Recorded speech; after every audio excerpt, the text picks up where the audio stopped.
The House bill ends the Obamacare nightmare and gives health care decisions back to the states and back to the American people. All right, that was President Trump earlier today. Now, this morning he went to Capitol Hill. He met with Republicans to discuss the legislation to repeal and replace Obamacare. Now, the president believes the legislation will pass on Thursday. Joining me now, editor-in-chief, Life Zet, Fox News contributor, a hugely successful nationally syndicated radio host, Laura Ingraham, is back with us.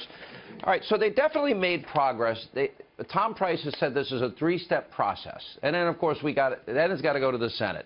Then it's going to come back. They're going to get into conference together. All right. So the Freedom Conference guys said they want two things to get on board. Otherwise, they have 35 or so members against.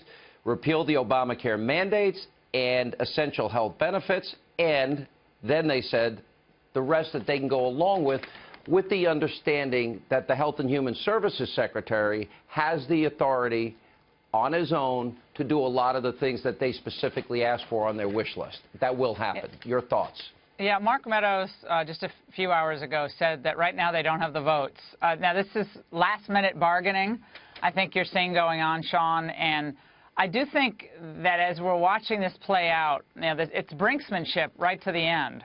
When either joking or half serious, Donald Trump said, you guys are going to lose your seats.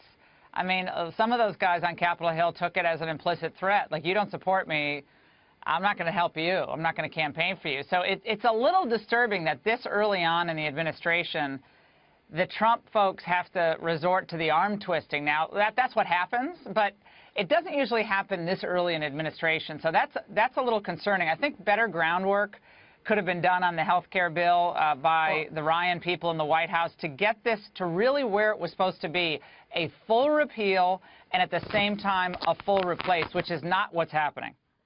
Yeah, look, and I've talked to every side on this. Even the 2015 bill that I know a lot of the Freedom Caucus members wanted, that was not a full repeal in essence. It was more than what we have.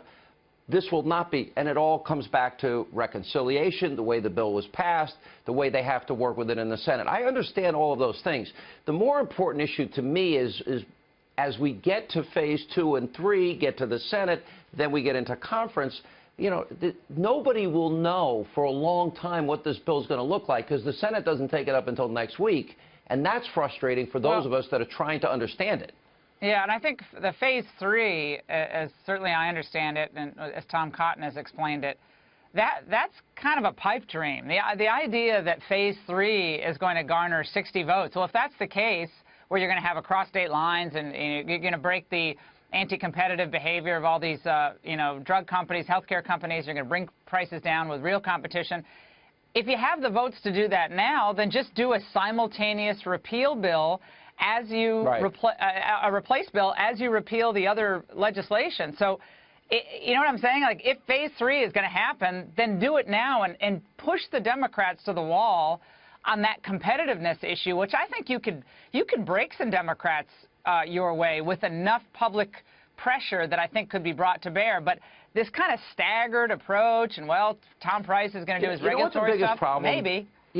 Look, you and I like to hold these guys accountable. I don't really care what party they're a part of. Right. To me, after 8 years, they just didn't seem ready. They weren't prepared. No, they didn't build consensus before they rolled it out. And I hope they learn from it because we've got 2 budgets to pass. Yeah. We've got tax reform. We've got a lot of work to do here. And you know what? If it ends up being a mishmash, here's the bottom line. If they don't get this right, they broke it, they own it, and they will take all of the political heat they would rightly deserve. So at the end of the day, it better be right because they're forcing the president to get behind it. You're making the point, Sean. You're making a great point. And I think, look, it would have been better if instead of just handing it all off to Paul Ryan, the White House came in and said, this has to be done with 5 things have to be done, or 3 things have to be done. This has to be done. We'll work around the edges with you on the replacement bill, but this repeal has to happen, and we're going to immediately have a 2-year, phase-in period, and these pro-competition measures have got to be immediately on the table for the American public to see, and we're going to argue that, and we're going to litigate that, and we're going to move on that for the next 2 years, and we're going to win on that. That would have been a better way to go, I think. I mean, that's my view. If they get there in the end, that's fine. But if they get there and they don't have, if people end up paying more money for inferior care, and I will tell you that they made a big mistake. That will happen under this legislation. Well, under this legislation, it will happen. That's the fix that they were trying to work on today, and again, we'll know more by the end of tomorrow.